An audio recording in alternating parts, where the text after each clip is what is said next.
The farmer thought he was simply exchanging his old watch for a worn-out horse nobody cared about anymore.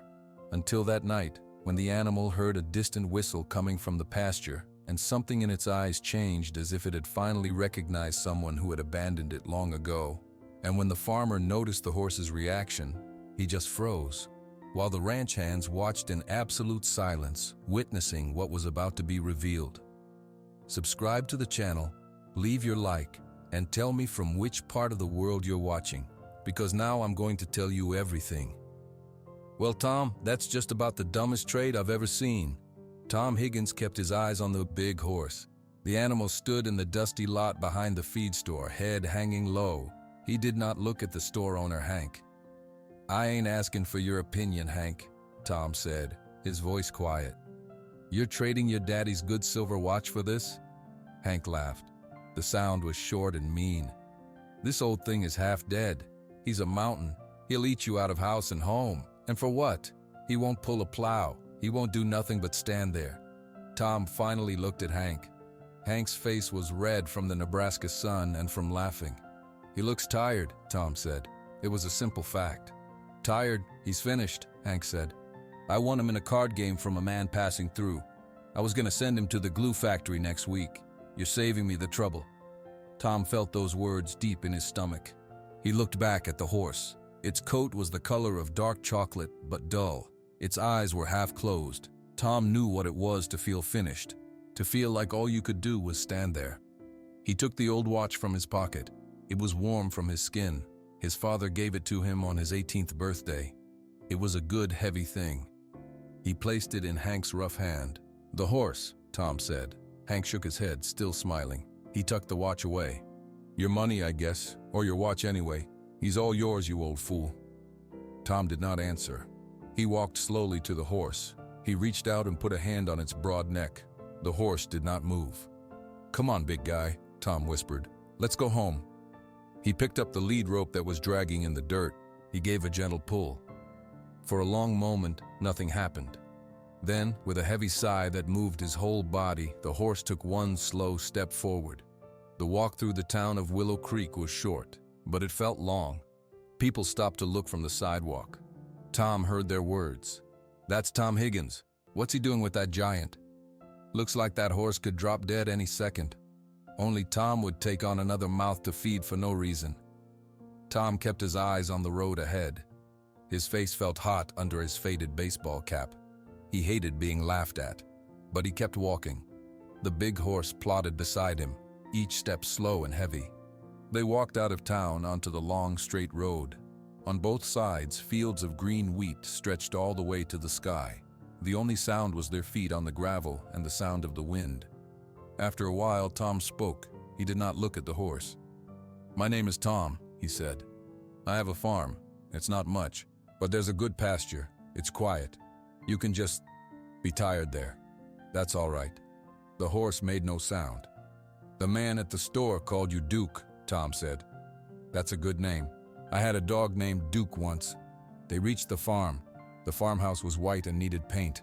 The barn was red and faded. Tom led Duke past the barn to the back field. The grass there was thick and green. An old wooden fence went around it.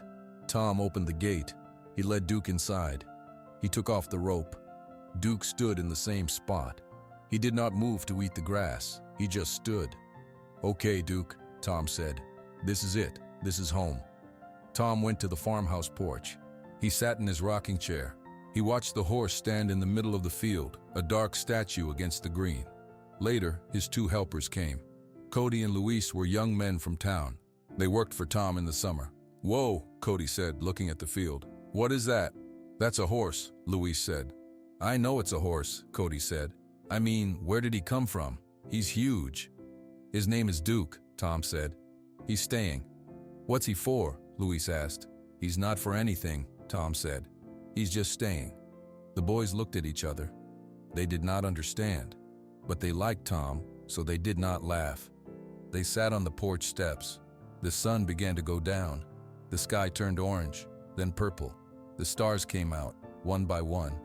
The world became very quiet. It was the deep, still quiet of Nebraska at night. Tom, Cody, and Luis sat in the quiet. They did not talk.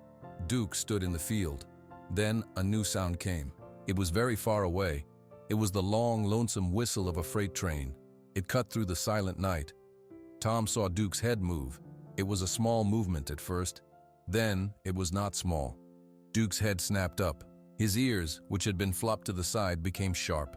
They pointed straight toward the sound. Every muscle in his big body tightened. He was not a tired old horse anymore. He was power. He was attention. He stared into the dark where the sound had come from. He was waiting. Tom stood up from his chair. Cody and Luis stood up too. "What's he doing?" Cody whispered. Tom did not answer. He was looking at Duke's eyes. Even from the porch he could see them. In the twilight they were wide open. They were full of a memory. And they were full of a sadness so deep it made Tom's own heart hurt. The train whistle faded away. The quiet returned. But Duke did not move. He kept standing tall. He kept looking into the distance. He was listening for something else. Something the train whistle was not. Tom sat back down slowly. He knew that look. It was the look of someone waiting for a friend who was very, very late. Duke did not move for a long time. The boys on the porch steps did not move either. They all watched the big horse stand at perfect attention in the middle of the dark field. "He looks like a different animal," Luis said, his voice hushed. "What's he waiting for?" Cody asked. "The train's gone." Tom did not have an answer. He just watched. He saw the way Duke's ears swiveled, catching every small night sound. He saw the tense line of the horse's back. This was not the posture of a tired old workhorse. This was the posture of a soldier. After what felt like an hour but was probably only a few minutes, Duke's head lowered, just a little.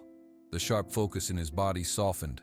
He took a few slow steps and then stopped again, still looking toward the distant railroad tracks. "He's sad," Tom said. The words came out before he could stop them. "What?" Cody said. "Look at his eyes," Tom said, though he knew the boys could not see that far in the dark. When that whistle blew, it wasn't just surprise. It was hope. And then it was sadness when it wasn't the right sound. Luis stood up. "How do you know it wasn't the right sound?" "Because if it was the right sound," Tom said slowly, thinking it through as he spoke, "he would have run toward it. He didn't. He just waited. He's listening for something specific." They all went inside soon after, but Tom slept badly. He lay in his quiet farmhouse bed and replayed the moment in his head. The sudden power in Duke's body, the longing in his stance. It was a memory clear as day. The horse was remembering something. The next morning Tom was up before the sun. He made his usual breakfast of 3 eggs and toast. He fed his old sheepdog, Rusty. Then he went out to the pasture with a bucket of oats. Duke was back to his old self. His head was low. He shuffled toward the bucket when Tom called, his movements slow and heavy. "Good morning, big guy," Tom said, pouring the oats into a trough. Duke ate, but without any real interest. Tom leaned on the fence. "What was that all about last night, huh? What are you listening for?" Duke swished his tail at a fly. All that day, as Tom fixed a broken piece of fencing, his mind worked. The image of Duke, transformed by a distant sound, would not leave him. It was like a key had turned, but it hadn't opened the right door. That evening, Cody and Luis came back after their classes at the community college. They found Tom in the barn, looking at nothing. "You still thinking about that horse?" Cody asked. "I can't stop thinking," Tom admitted. "It's like he's a book written in a language I don't know, and I saw one word I understood last night." "What word?" Luis asked. "Waiting," Tom said. He sat down on an old crate. The boys sat on the floor of the barn, waiting for him to continue. "My grandpa," Tom began. "He used to tell me stories when I was a kid. One story, it was about a police officer in a big city like Chicago. This officer had a horse, a partner. They worked together for years." "Okay," Cody said, listening. "There was a bad riot," Tom said, trying to remember the exact words his grandfather had used. "Lots of noise, lots of people. Something exploded. The police officer was hurt, badly hurt. His horse, well, the horse got scared. It ran away into the city. They never found him." "That's a sad story," Luis said. "It is," Tom said. "But my grandpa said the officer had a special whistle, a signal only his horse knew, After he got out of the hospital, he used to go out at night and whistle. He whistled for years, hoping his horse would hear it and come home. The barn was quiet. Dust floated in the last rays of the sun coming through the window. "What happened to the officer?" Cody asked. Tom shook his head. "I don't know. The story just ended. My grandpa said the man's heart broke. He disappeared. No one knew what happened to him." Tom looked out the barn door toward the pasture where Duke stood. The pieces were too big, and they fit together in a way that seemed impossible. "You think," Louis started, then stopped. "You think Duke is that horse?" "It's a crazy thought," Tom said. "A horse from Chicago ends up at a feed store in Nebraska? That's a long way to get lost." "But," Cody said, his eyes wide, "the whistle last night. He wasn't scared of it. He was waiting for it. What if a train whistle sounds a little bit like a police whistle?" The three men sat in silence. The idea was huge and wild. It felt like grabbing at smoke. "So what do we do?" Louis finally asked. Tom stood up. He brushed the dust off his pants. He looked at his two young helpers, then out at the patient, silent shape in the pasture. "We find out if it's true," Tom said. His voice was firm. "We owe him that much. We have to try and read the rest of that book." The old computer in Tom's farmhouse took a long time to start up. It made a loud humming sound. Tom, Cody, and Louise stood around the small desk in the living room, waiting. "This thing is older than I am," Cody said. "It works," Tom said. "Mostly." When the screen finally lit up, Tom sat down. His big, calloused fingers hovered over the keyboard. He typed very slowly, one letter at a time. "What are you going to search for?" Louise asked, leaning over his shoulder. "Chicago police horse lost," Tom said, typing the words. He pressed the enter key. The computer spun its wheel icon for a full minute. Then a list of blue links appeared. Tom clicked the first one. It was a news story from a Chicago newspaper. The page loaded in bits and pieces, pictures appearing slowly. The headline read, "Officer Hurt, Mount Lost in Grant Park Riot." "Whoa," Cody whispered. Tom scrolled down. There was a black and white picture. It showed a scene of smoke and confusion. In the middle of the blurry picture was a police officer on the ground. Next to him, a horse was rearing up, its eyes wide with fear. The horse was big and dark.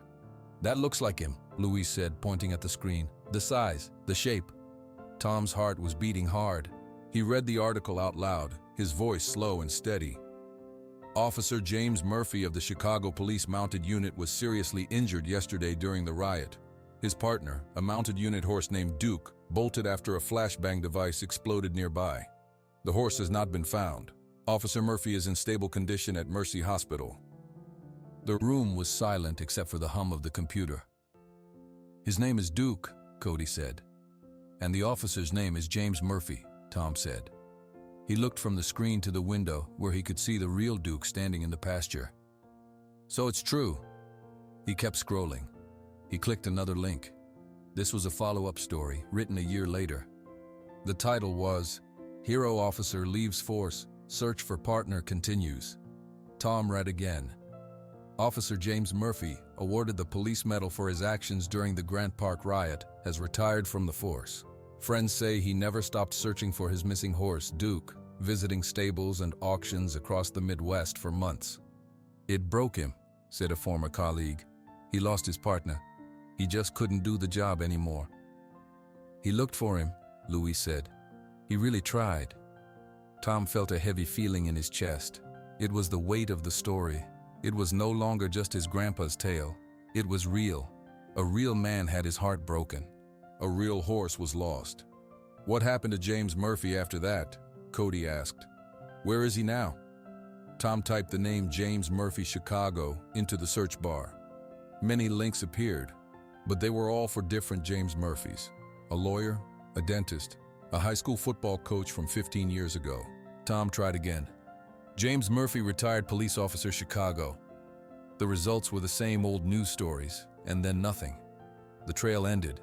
There was no new information. The last time James Murphy was in the news was over 10 years ago.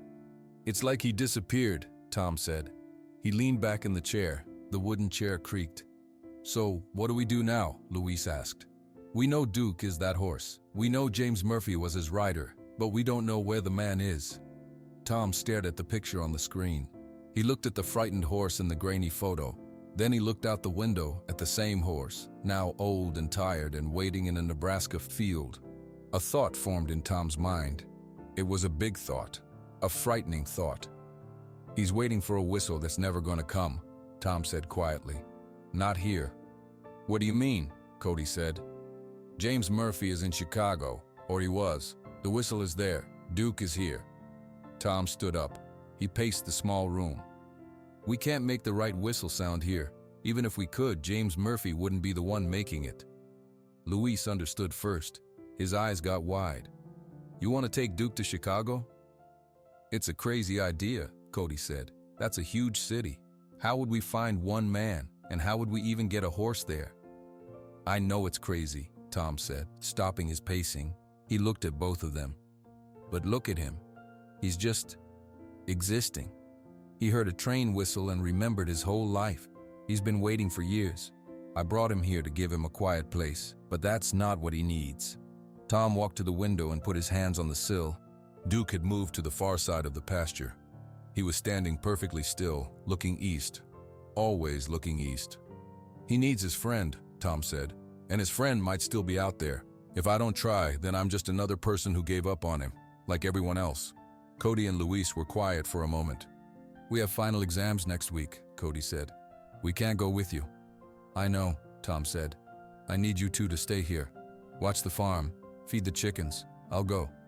"How will you pay for it?" Luis asked. "Gas, food, a place to sleep. That's a long drive." Tom let out a long breath. He thought about his savings and the old coffee can in the kitchen cupboard. It was money for fixing the tractor's engine. "I'll use the tractor money," he said. "Tom, you can't," Cody started. "I can," Tom said, his voice firm. "A tractor is a machine. It can wait." He turned away from the window. "A heart can't wait forever. I'm taking Duke home." Tom's old truck was not meant for long trips. The paint was faded and the engine made a new rattling sound. The horse trailer he borrowed from his neighbor, Carl, was even older. It had rusty hinges and a floor that creaked. "You sure this thing will make it to Illinois?" Carl asked, kicking one of the trailer's tires. "It has to," Tom said. He was loading bales of hay into the front corner of the trailer.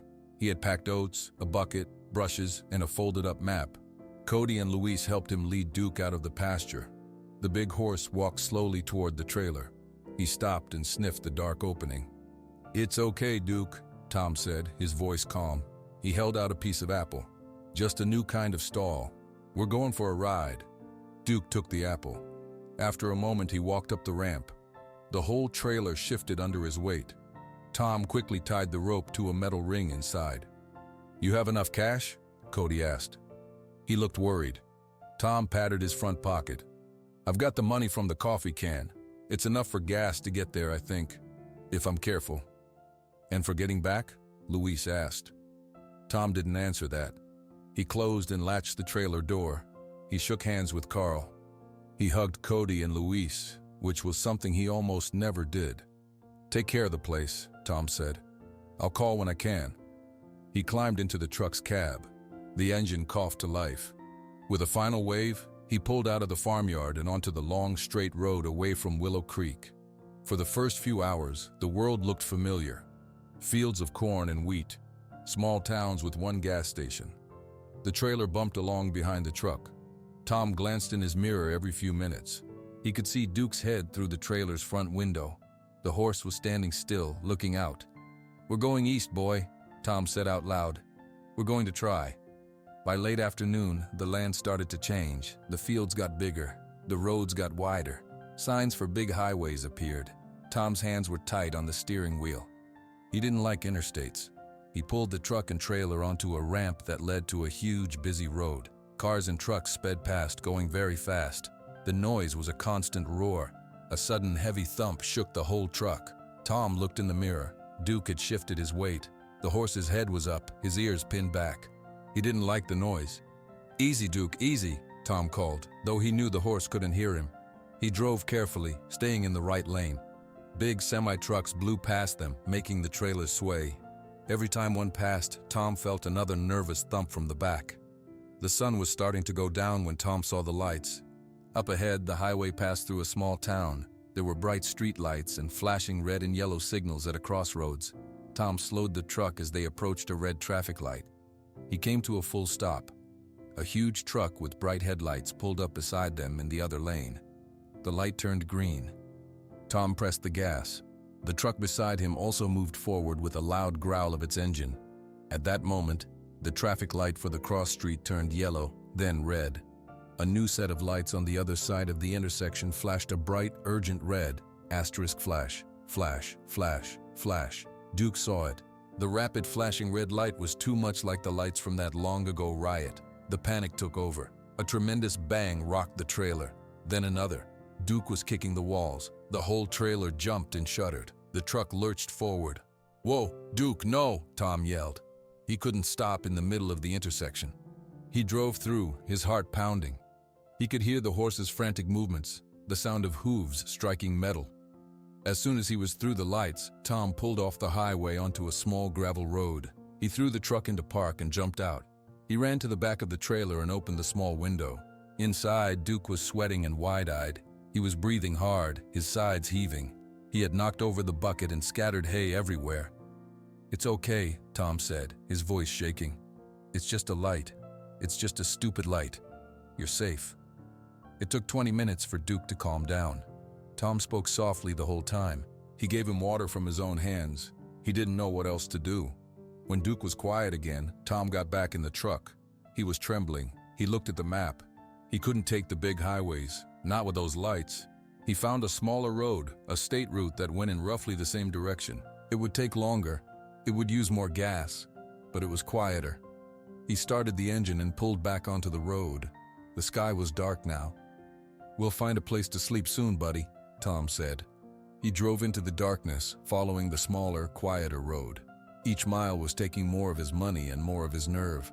But every time he doubted, he saw the image in his mind. Duke standing at attention, waiting for a sound that meant home. The small roads wound through sleeping towns and past dark fields. Tom drove until his eyes burned. He finally stopped at a gas station that was still open. He used the last of his cash to fill the truck's tank. He bought a cheap bottle of water and a package of crackers for himself. He pulled the truck and trailer behind the gas station, away from the lights. He checked on Duke. The horse was calm now, eating some of the hay. "We'll rest here for a bit," Tom said. He climbed back into the truck cab. He reclined the seat as far as it would go. It was not comfortable. He could hear Duke moving quietly in the trailer. The sound was somehow comforting. He slept for a few hours. When the first light of morning came, he was stiff and sore. He got out and stretched. He gave Duke fresh water and more oats. "Another day, Duke," Tom said, patting the horse's neck. "We're getting closer." He got back on the road. The state route was slower, but it was better. There were no flashing lights, just stop signs in small towns where people waved at the strange sight of a horse trailer so early in the morning. In the afternoon, the sky turned gray. Then it began to rain. It was not a gentle rain. It was a heavy, pounding rain that made the road shine and the windshield wipers work hard. The trailer was not made for rain. Water started to drip inside from a seam in the roof. One drip landed right on Duke's back. The horse shifted, unhappy. Tom saw the drips in his mirror. He felt a new kind of worry. He could not let Duke stand in a leaking trailer for hours. He saw a sign for a motel up ahead. The word vacancy glowed in red. He turned off the highway and pulled into the parking lot. The motel was called the Sleepy Hollow. It was a long, single-story building with doors painted blue. Tom went into the small office. A bell rang above the door. A young woman with glasses looked up from a book. "Help you?" she said. "I need a room for the night," Tom said. He took off his wet baseball cap. "Sure, it's $55 plus tax," she said. Tom nodded. He pulled the money from his pocket. He counted it carefully. He had just enough. "I have a horse and a trailer outside. Is there somewhere I can park it near the room?" The woman's eyes widened. "A horse, sir. This is a motel. We don't have stables." "I know," Tom said. His voice was tired. "I just need to park the trailer." He's calm. He won't make any noise. The trailer is leaking. I can't drive him in the rain like that. The woman looked past him, out the window at the old truck and trailer. She saw the water dripping from the roof. She looked back at Tom's tired, honest face. "What's the horse's name?" she asked. "Duke," Tom said. She was quiet for a moment. Then she took a key from a hook behind her. "Room 12, it's at the end. You can pull the trailer right up to the back of the parking lot. There's a grassy patch there. Don't let him out, though. My manager would have a fit." Relief washed over Tom. Thank you so much." "It's still $55, she said, but she smiled a little. Tom paid her. He parked the truck right next to room 12. The rain was still falling.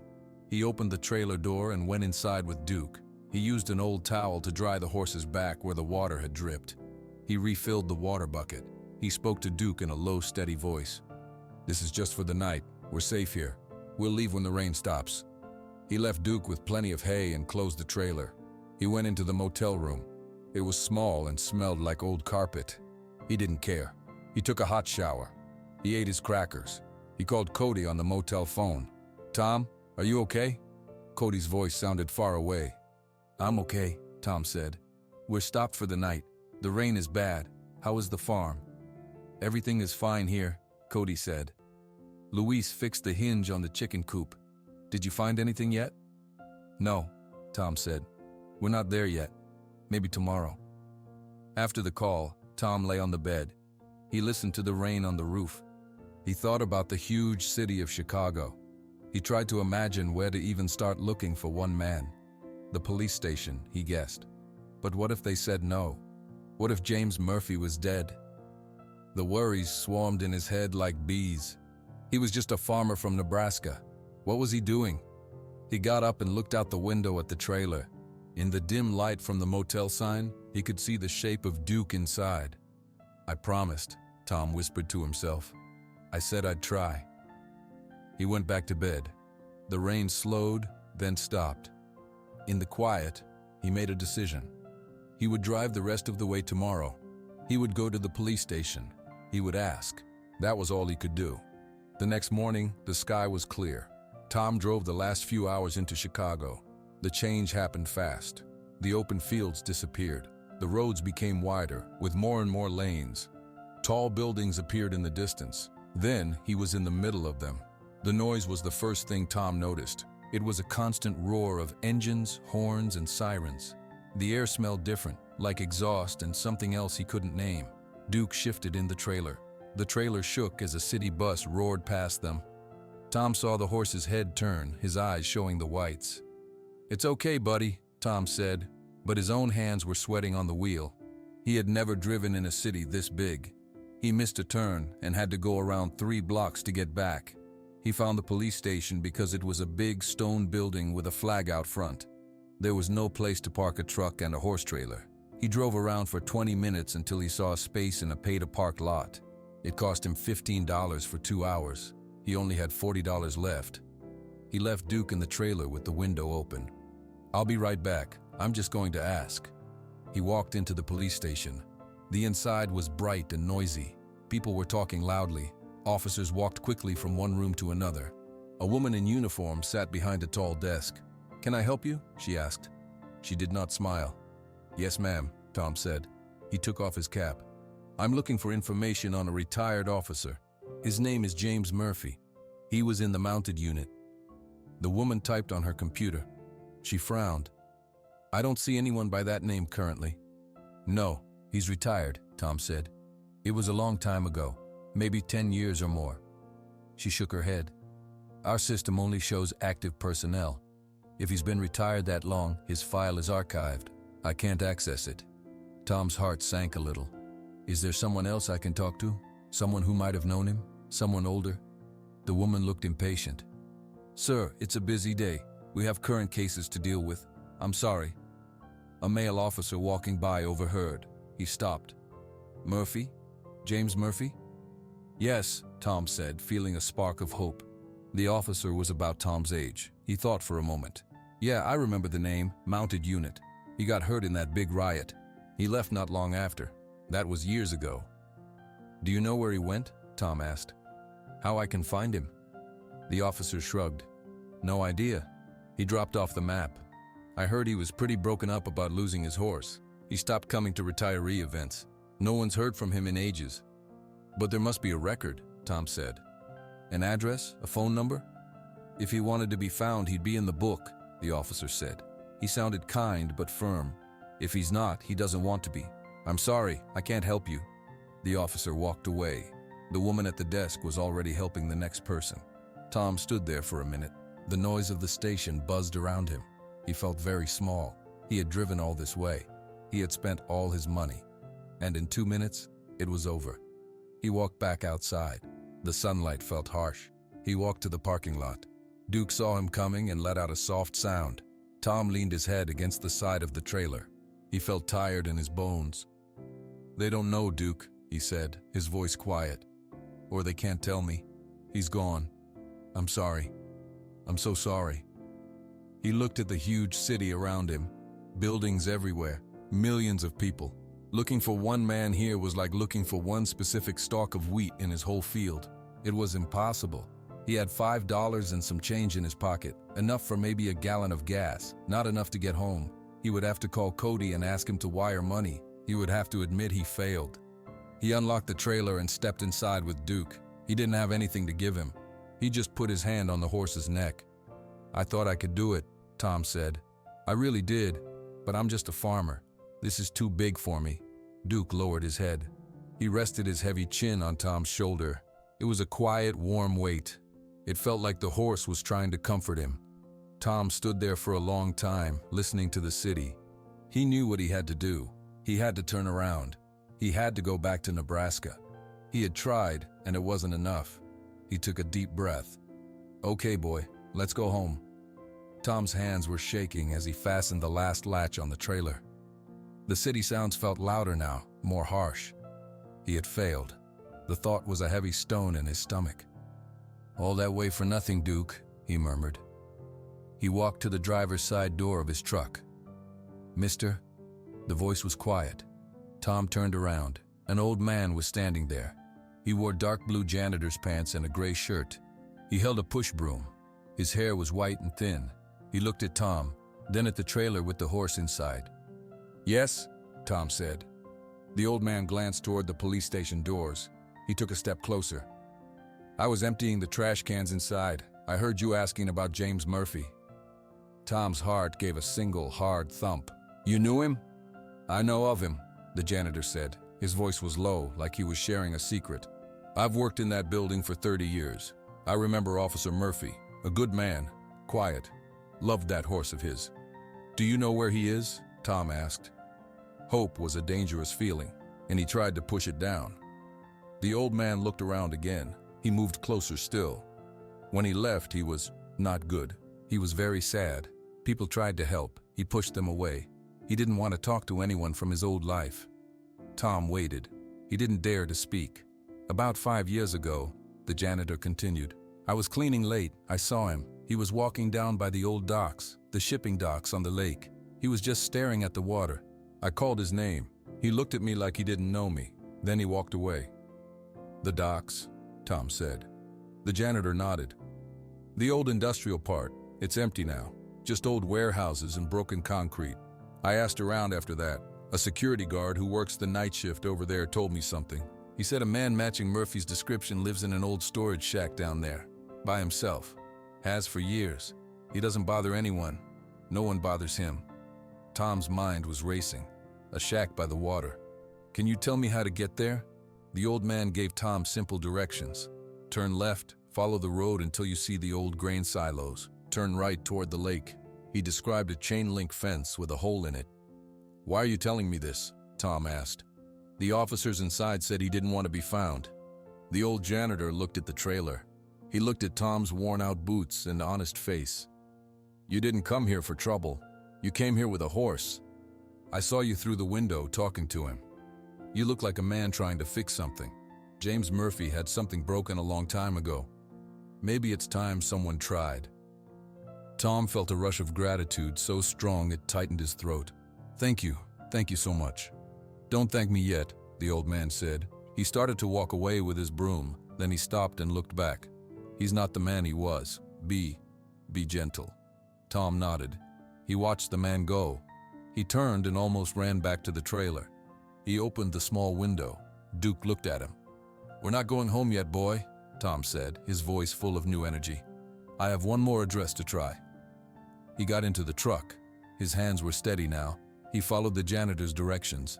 He left the tall buildings behind. The streets became narrower. The buildings were older here, made of brick and covered in faded paint. He saw the huge, round shapes of the old grain silos. He turned right. Soon, he could see the water, Lake Michigan. It was vast and gray, like a sheet of metal. The road turned to cracked concrete. He saw the chain-link fence with a large, bent-open section, just as the janitor had said. Tom drove the truck and trailer through the opening. He was in a forgotten place. Weeds grew through the concrete. There were old railroad tracks that went nowhere. He drove slowly, looking for a shack, and then he saw it. A small wooden building was tucked between two crumbling brick warehouses. It was leaning to one side. Its roof was patched with a blue tarp. A thin line of smoke came from a metal pipe on top. This was it. The end of the trail. Tom pulled the truck to a stop about 100 feet away. He turned off the engine. The only sounds were the wind off the lake and the distant cry of a seagull. He sat there for a full minute, just breathing. This was the moment. Everything had led here. He looked back at Duke in the trailer. The horse was alert, his ears forward, looking toward the shack as if he sensed something. "Okay," Tom whispered to himself. "Okay." He opened the truck door and stepped out onto the broken concrete. The wind was cold. He walked to the back of the trailer. His hands were not shaking now. They were calm. This was the last thing he could do. He lowered the trailer ramp. It made a loud creaking sound in the quiet. The weak sound from the phone speaker faded into the lake wind. Nothing happened. Duke stood still. The door of the shack remained closed. Tom's hope, which had felt so solid a moment ago, shattered. It was a stupid idea. A phone recording could never be the real thing. He had come all this way for nothing. He had failed. He lowered the phone. He looked at Duke. The horse was still looking at the shack, but his body was slack again. The alertness was gone. "I'm sorry, Duke," Tom said. His voice broke. "I don't have the right sound. I tried." He was about to turn, to lead Duke back into the trailer for the long, sad drive home. He felt hollow. Then a new sound came. It did not come from the phone. It came from inside the shack. It was a whistle. A real, human whistle. It was sharp. It was clear. It cut through the cold air like a knife. 2 short bursts, then one long falling note. Tom froze. His blood went cold. The effect on Duke was instant and total. The horse's whole body shuddered from his nose to his tail. He let out a sound, a deep rumbling cry that was not a neigh. It was a shout of recognition. It was the sound of a heart waking up. In one smooth motion, Duke turned. He did not run wildly. He moved with a power and a purpose Tom had never seen. His head was high, his ears forward, his muscles coiled. He walked quickly, then broke into a steady, powerful trot straight toward the old wooden shack. The door creaked open.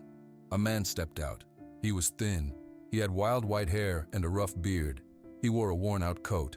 He leaned on the door frame, his body tilted, one leg seeming weaker than the other. This was James Murphy. He did not see Tom. He did not see the truck. His eyes were locked on the big, dark horse charging toward him across the broken concrete. James Murphy's hand was still near his mouth from the whistle. He slowly lowered it. His mouth opened, but no sound came out. He took one limping step forward. Duke reached him. The horse did not knock him over. He stopped just short. He dropped his head. He pushed his broad forehead against the man's chest. James's hands came up. They touched Duke's neck, first gently, then they clutched at his mane. His knees buckled. He did not sit. He fell, crumbling to the ground right there in the dirt and weeds. He wrapped his arms around Duke's lowered head and neck. He buried his face in the horse's coat. And then, James Murphy began to cry. It was not a quiet cry. It was a deep, shaking sob that came from a place that had been closed for years. His shoulders shook. He held onto the horse as if he were drowning. Duke stood perfectly still. He let the man hold him. He rested his head on the man's shoulder. He closed his eyes. He breathed deep, steady breaths. Tom watched from by the trailer. He did not move. He saw the two of them, the man and the horse, reunited. He saw the years of sadness pouring out of James. He saw the years of waiting melt away from Duke. Tears ran down Tom's own face. He did not wipe them away. He let them fall. He had done it. He had finished the story. He had brought the lost thing home. He felt a happiness so big it hurt. But as he watched, another feeling crept in. He looked at the old, leaning shack. He looked at James's thin body and his bad leg. He looked at Duke, who would now never leave this man's side. The reunion was perfect. But what happened next? Tom waited. He did not want to interrupt. He let the man cry. He let the horse nuzzle him. After several minutes, James's sobs quieted. He drew in a ragged breath but kept his face pressed against Duke's neck. Finally, Tom walked forward. His boots crunched on the gravel. James heard the sound. He lifted his head slowly. His eyes were red and wet. He looked at Tom, confused. "Who are you?" James asked. His voice was rough from disuse. "My name is Tom Higgins," Tom said. He stopped a few feet away. "I brought him to you." James stared. He looked from Tom to Duke and back again. His hands were still tangled in Duke's mane. "How? Where was he?" "Nebraska," Tom said. "A little town called Willow Creek. I got him from a feed store. He was just standing there, looking tired." James closed his eyes for a second. He was waiting. "Yes," Tom said. "He heard a train whistle one night. It changed him. It made me remember an old story my grandpa told about an officer and his horse. We found the old news articles. We found your name." James shook his head, bewildered. "You drove here? From Nebraska? With him?" "Yes," Tom said. It sounded simple when he said it. James looked up at Duke.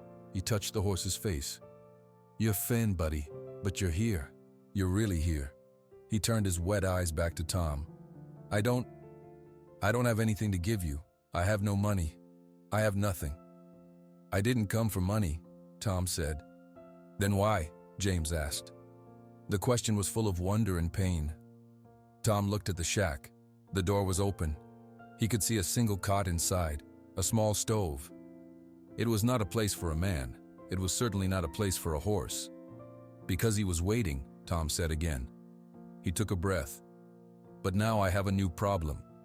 "What problem?" "You live here," Tom said, gesturing to the shack and the empty docks. "You can't keep a horse here. There's no grass. There's no barn. And you—" Tom paused, choosing his words carefully. "You don't look like you're taking great care of yourself either." James looked down at his own worn clothes. He didn't argue. "He's my horse. I won't lose him again." "I know you won't," Tom said. "That's why I have an idea. I want you to come with me." James blinked. "Where?" "Back to Nebraska, back to my farm. There's a good pasture, a red barn. It's quiet. He'd have a home. You'd have a home." James Murphy laughed. It was a sad, choked sound. "A home? On a farm? I'm a city policeman, or I was." "You're a man who needs a place," Tom said. His voice was gentle but firm. "And that horse needs you somewhere you can both breathe. Look at him." Duke had not moved an inch from James's side. He was leaning into the man's touch. "I have nothing to offer you," James whispered. "You don't have to offer anything," Tom said. "Just come. The farm is paid for. There's plenty of space. There's work if you want it. Or you can just sit on the porch and be with your horse." James was silent for a long time. He looked at the cold lake. He looked at the crumbling shack he had called home for years. Then he looked at Duke, alive and solid beneath his hands. "You're a stranger," James said. "So is Duke," Tom replied. A slow, tentative light began to dawn in James Murphy's eyes. It was the first flicker of hope for a future he had not allowed himself to imagine in a very, very long time. "What about the farm? Your family?" James asked. "It's just me," Tom said, "and two good young men who help. They'd be glad for another pair of hands, or just another person at the table." James took a deep, shuddering breath. He stood up, using Duke for support. He put his arm over the horse's broad back. He looked at Tom, really looked at him, seeing the kindness and the certainty in the farmer's face. "All right," James said. The words were soft. "All right, Tom Higgins, we'll go to Nebraska." The drive back to Nebraska was quiet, but it was a different kind of quiet. It was not the quiet of loneliness. It was the quiet of peace. James Murphy sat in the passenger seat of Tom's truck. He did not talk much. He mostly looked out the window. Sometimes he would turn and look through the small window into the trailer, just to see Duke. Each time he did, a small, calm smile touched his lips. They stopped for gas. Tom used the last of his money. He called Cody from a payphone. "You found him?" Cody's voice was loud with excitement. "I found him," Tom said. "We're coming home, all three of us." "All three?" "I'll explain when we get there," Tom said. They drove through the night. James fell asleep with his head against the window. Tom drove, tired but happy. He was not going home empty. He was going home full. They arrived at the farm in the early morning. The sun was just coming up, turning the sky pink and orange over the green fields. Tom pulled the truck and trailer into the farmyard. Cody and Luis were already there, waiting. They ran out of the house. Tom got out first. His body was stiff. Then James got out slowly, stretching his bad leg. He looked around at the red barn, the white farmhouse, the endless fields. "Boys," Tom said, "this is James Murphy." Cody and Luis stared. They had read the articles. They knew the story. Seeing the man in person, standing in their farmyard, was something else. "Welcome, sir," Luis said. James nodded. "Thank you." He looked a little overwhelmed. Then Tom opened the trailer. He led Duke down the ramp. The big horse stepped onto the Nebraska dirt. He shook his whole body. James walked over to him immediately. He put a hand on Duke's neck. "This is it, buddy," James said, his voice soft. "This is the place." Tom showed James the farm. He showed him the pasture. "This is his. You can fix the fence however you like. He can go wherever he wants in here." James looked at the wide, green space. He looked at the quiet. "It's a good place," he said. Tom showed him the small, empty room above the barn. "It's not fancy, but it's clean, it's dry. You can stay here as long as you want." James climbed the stairs slowly. The room had a bed, a table, a chair, and a window that looked out over the pasture. "It's perfect," he said. Weeks passed. James's leg got stronger from walking the land. His face lost some of its deep lines. He started eating meals with Tom, Cody, and Luis in the farmhouse. One afternoon, Tom was trying to fix a stubborn post on the pasture fence. The post was rotten at the bottom. He was struggling to pull it out. James walked over. Duke followed him like a shadow. "Need a hand?" James asked. "It stuck good," Tom grunted. James looked at the post. He looked at Duke. Then he did something strange. He walked to Duke's side. He did not say a word. He just pointed at the post and made a small motion with his hand. Duke stepped forward. He turned his massive body. He leaned his shoulder against the old wooden post. "Now pull, Tom," James said. Tom grabbed the post and pulled. With Duke pushing, the post came loose from the ground with a sucking sound.